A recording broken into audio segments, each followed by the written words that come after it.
আশানুরূপ না হলেও চলতি সপ্তাহে খানিকটা উন্নতি হয়েছে দেশের ডেঙ্গু পরিস্থিতি। কীটতত্ত্ববিদরা বলছেন, ডেঙ্গুর যে ঢেউ চলছে তা থাকবে আগামী বছরের শুরুতেও।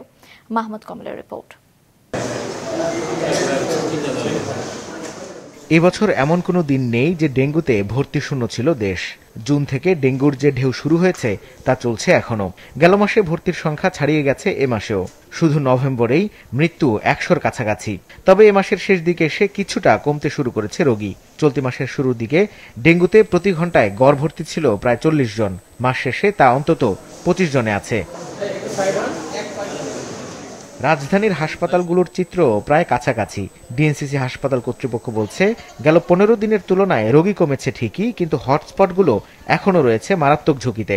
প্রতিদিনই আমাদের এখানে প্রায় ৬০ থেকে ৭০ জন এই মুহূর্তে ভর্তি হচ্ছে। গত এক সপ্তাহ বা ১৫ দিনের চিত্র এরকম। তবে গত মাসে এই মাসের প্রথম দিকে আর কি এই চিত্রটা ছিল অনেক ভিন্ন।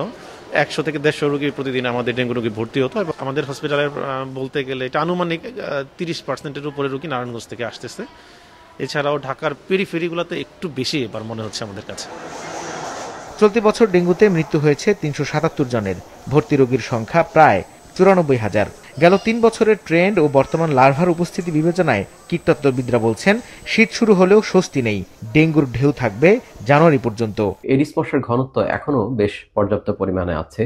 ঢাকা শহরে বিশেষ করে বহুতল ভবনের বেসমেন্টে যেখানে গাড়ি ধোয়া হয়, কিছু কিছু পরিত্যক্ত ভবন, নির্মাণাধীন ভবনে আমরা প্রচুর পরিমাণে এডিস মশা পাচ্ছি। ঢাকায় কিছু কিছু জায়গাতে মানুষের পানির সাপ্লাই সংকট থাকার কারণে মানুষ পানি জমিয়ে রাখছে, সেখানে আমরা প্রচুর পরিমাণে এডিস মশা এখনো পাচ্ছি। শীতকালে ডিসেম্বর আসলে অনেক কমে যায় ডেঙ্গু, এবছর কিন্তু তা হবে না।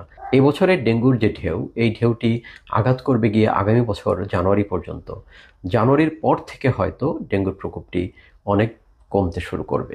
প্রতিবারই দেখা যায় এই সময়টাই পিকটা থাকে, এবং ডিসেম্বর জানুয়ারি যেটা আমরা বলি যে সময় একদমই থাকার কথা না, কিন্তু এই সময়ও বেশ আমরা রোগী পাই। আসলে এই পিকটা কমতে কমতে জানুয়ারির শেষ হাফে গিয়ে অনেকটা কমে আসে তখন। সংক্রমণের প্রবল ঝুঁকি থাকার পরও সবচেয়ে বড় হটস্পট হাসপাতালে গিয়ে দেখা যায় মশারি টানানোর ক্ষেত্রে উদাসীনতা। ক্যামেরা দেখলেই শুরু হয় সচেতনতার তোড়জোড়। মাহমুদ কমল, মাছরাঙা সংবাদ, ঢাকা।